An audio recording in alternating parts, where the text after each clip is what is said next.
터치 오케스트라 혹시 들어보셨나요? 지역 아동센터 아이들이 단원으로 있는 오케스트라인데요. 2년 전만 해도 악기를 다뤄본 적이 없었던 아이들, 얼마 전에는 2년 만에 처음으로 창단 연주회도 열었습니다. 뉴스엔 이 사람, 오늘 이 시간에는 아이들에게 꿈과 희망을 전달하는 사단법인 터치 곽성희 이사장을 만나고 왔습니다. 백경민 기자입니다. 네, 이사장님, 사단법인 터치 어떤 곳인지 소개 부탁드립니다. 이제 우리가 같이 더불어 사는 사회잖아요. 그러니까 우리가 다른 사람을 터치하고, 또 예를 들면은 이제 음악으로 관객들을 터치하고, 또 음악을 연주하는 아이들이 또를 우리가 또 해줌으로써 우리가 그 아이들을 터치하고, 이래서 우리가 함께 사는 좀 아름다운 세상, 뭐 그런 거를 만들자는 노력으로 이제 그 첫 번째로 이제 이 오케스트라를 이제 시작하게 되었습니다. 네, 말씀하신 대로 음악으로 이렇게 지역의 아이들과 이렇게 소통을 하고 계신데요. 자, 자치구와 손잡고 아이들의 문화적 그리고 음악적 재능을 기르는 데 일조하고 있습니다. 자, 남다른 의미가 있을 것 같은데요. 어떤가요?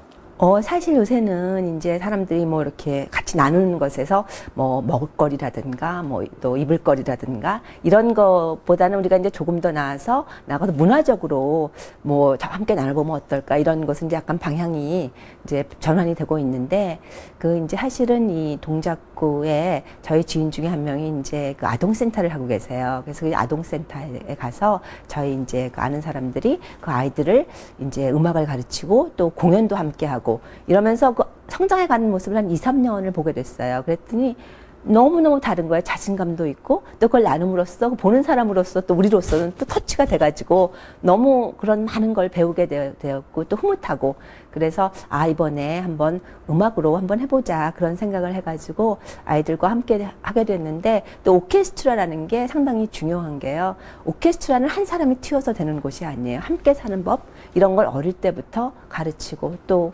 음악으로서 또 감수성을 기를 수 있고, 그래서 그런 의미에서 좀 뜻이 있는 게 아닌가 그런 생각을 합니다. 네, 지난 12월에는 동작터치 오케스트라의 창단 연주회가 열렸습니다. 아이들 실력이 상당하던데요. 자, 불과 2년 만에 이렇게 성장을 했습니다. 근데 악기를 처음 다뤄보는 아이들이라 좀 가르치기가 쉽지 않았을 것 같은데, 좀 어떤 과정을 거쳐서 아이들이 이렇게 성장할 수 있었나요?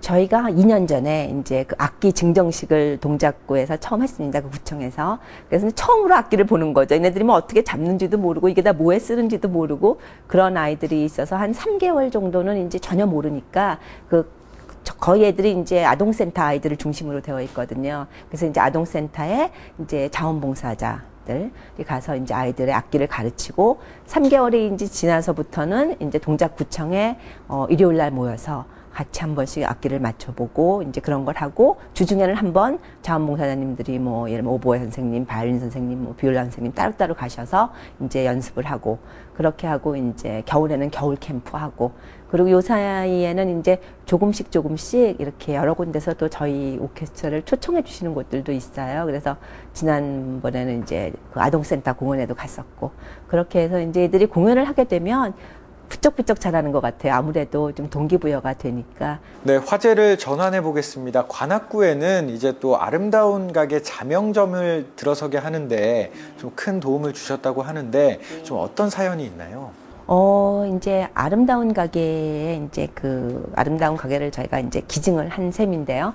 그렇게 하게 된 이유는 아름다운 가게는 다른 곳과 달리 기증자가 원하는 곳에 기부를 할 수 있다, 그러니까 나눌 수 있다, 이런 이야기를 해서 이제 관심을 갖게 됐고, 이제 그러던 중에 제가 보육원 퇴소 아이들이 이제 18살이 되면 보육원에서 약 그 당시 한 200만 원 정도의 돈을 받고 나가야 되나 봐요. 물론 이제 일부 보육원이나 또는 방이 남으면 남아있을 수도 있지만 정말 200만 원은 방을 얻을 수도 없잖아요. 그래서 이제 뭐 학교를 갈 수도 없고 그걸로 뭐 도대체 어떻게 할 수 없는 이런 상황에 빠지는 아이들이 많이 있다고 제가 들어서, 이제 그런 아이들에게 어떻게 도움이 될 수 있는 걸 좀 했으면 좋겠다.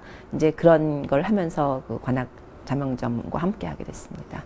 네, 터치재단도 이제 지역 아동센터들과 연계해가지고 이런 좋은 활동을 해나가고 있고, 네. 말씀해주신 아름다운 가게 또한 이제 보육원의 아이들을 위해서 또 열심히 힘을 쓰고 계십니다.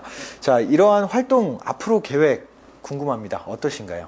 지금은 이제 제가 시작하는 단계고, 이제 그래서 어느 곳이 가장 파급 효과가 클까 생각하면 아무래도 어린이들이 더 그런 게 아닐까 이런 생각이 들었고요. 그래서 이제 어린이 쪽에 당분간은 좀 더 이제 제가 여력이 더 생길 때까지는 이제 집중을 하고 싶고, 그리고 이제 그 특히 보육원 퇴소 같은 경우는 이제 그 학생들이 자라서 뭐 같이 나눌 수 있는 그런 중요한 역할도 되지만, 또 제가 그 다른 지인한테 들었는데 그 퇴소를 하고 나오면 갈 곳도 없고 또 그렇다고 또 취직하기도 어렵고, 이렇게 되면 이제 이 아이들이 혼숙을 하면서 또 여러 가지 범죄나 이런 데 연루가 될 수도 있다고 하더라고요.